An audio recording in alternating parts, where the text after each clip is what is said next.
राजस्थान सरकार ने high level skill पाठ्यक्रमों का आयोजन किया गया है जो कॉलेज स्टूडेंट के लिए बहुत ही लाभदायक है।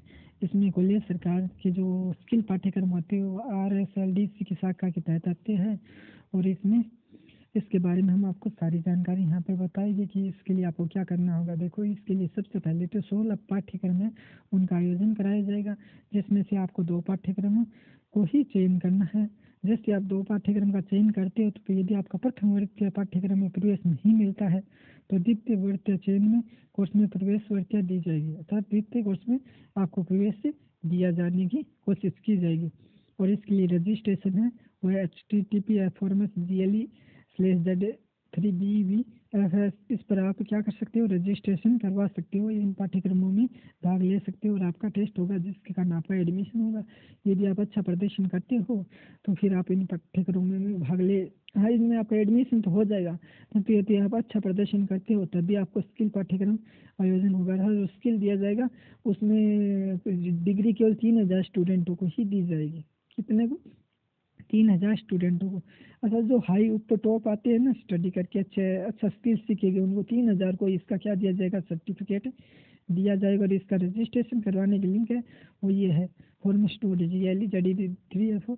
इस लिंक पर सीधे ही RSLDC की वेबसाइट पर जाकर भी पहुंचा जा सकता है। इन प्रशिक्षण पाठ्यक्रमों में प्रवेश की अंतिम तिथि 15 जनवरी 2021 है। इसके बाद में ये लिंक स्वतः बंद हो जाएगी। ठीक है, विद्यार्थी रजिस्ट्रेशन के द्वारा उपरोक्त महाविद्यालय उपलब्ध कराई जाएगी। 2-3 दिवस के अंदर महाविद्यालय में अंतिम सूची RSLDC को प्रेषित करनी होगी। महाविद्यालय से RSLDC को प्रेषित करनी होगी। यदि आपका प्रवेश हो जाता है तो 2-3 दिन के अंदर है महाविद्यालय द्वारा अंतिम सूची RSLDC में प्रेषित करनी होगी। ठीक है, करवानी होगी। अब प्रशिक्षण पाठ्यक्रमों में प्रतिदिन 2 घंटे की अवधि में कक्षाएं भी लगाई जाएगी आपके कॉलेज में। ठीक है, और कक्षाएं भी आयोजित करवाई जा सकेगी और पूरे ऑनलाइन माध्यम से भी प्रेषित की जा सकेगी। ठीक है, ऑनलाइन माध्यम से भी प्रेषित या प्रशिक्षण दिया जा सकता है। ठीक है, ऑनलाइन जोड़ने के लिए वांछित संसाधन एंड्रॉयड मोबाइल लैपटॉप प्रतिदिन 1 से 5 GB डाटा आदि व्यवस्था आपको कॉलेज में होनी चाहिए आपके पास। यदि आप स्किल में भाग लेते हो तो ये चीज़ आपके पास होनी चाहिए, तभी आप स्किल सीख पाओगे और कॉलेज में आपको स्किल की ट्रेनिंग दी जाएगी।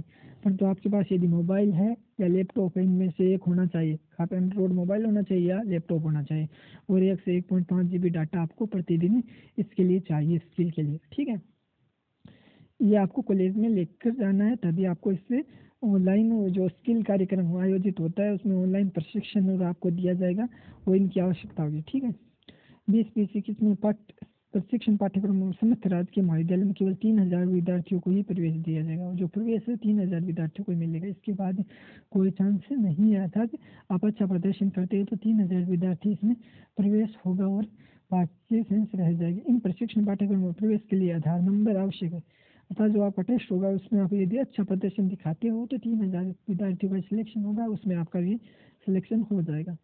इन प्रशिक्षण पाठ्यक्रम में प्रवेश के लिए आधार नंबर आवश्यक है। जो विद्यार्थी RSLDC को पूर्व आयोजित प्रशिक्षण में भाग ले चुके हैं, वो पंजीकृत हो चुकी है, वो इसके लिए दोबारा आवेदन नहीं कर सकते। यदि आपने एक बार जिस स्किल के लिए आवेदन किया है उस स्किल में यदि आपने भाग ले लिया तो अन्य स्किल है उसमें आप दोबारा भाग नहीं ले सकते हो। ये एक विद्यार्थी के लिए केवल एक बार चांस दिया जाता है, क्योंकि हाई लेवल है और इसमें बहुत ही कम चांस होता है और इसके लिए बहुत ही कम स्टेप रहता है, इसके बहुत ही कम स्किल कार्यक्रम है, जिसके कारण और इसकी जो पद है वो भी कम है, 3000 ही है। इसलिए कह सकते हैं कि इसमें एक बार भाग लेने वाला दोबारा इसमें भाग के लिए आवेदन नहीं कर सकता है, क्योंकि सभी के लिए चांस के लिए सभी को चांस मिलना चाहिए। इसके लिए एक बार चांस ले चुका है उसके लिए दोबारा चांस नहीं दिया जाएगा था। एक बार जिसका एक स्किल में एडमिशन हो जाता है वो उसके लिए बाद में दूसरे स्किल में एडमिशन नहीं ले सकता। यदि वीडियो अच्छा लगा है तो लाइक कर दीजिए, चैनल को सब्सक्राइब कर लीजिए ताकि आपको मोर अपडेट मिलते रहे। और किसी भी समस्या के लिए सुझाव के लिए 7726007917 पर कार्यालय में संपर्क करें। सुश्री अस्मा नाज का मोबाइल नंबर आपको दिया गया है जो योजना के मार्गदर्शक है। यदि वीडियो अच्छा लगा तो लाइक कर दीजिए, चैनल को सब्सक्राइब कर ले ताकि आपको मोर अपडेट मिलते रहे।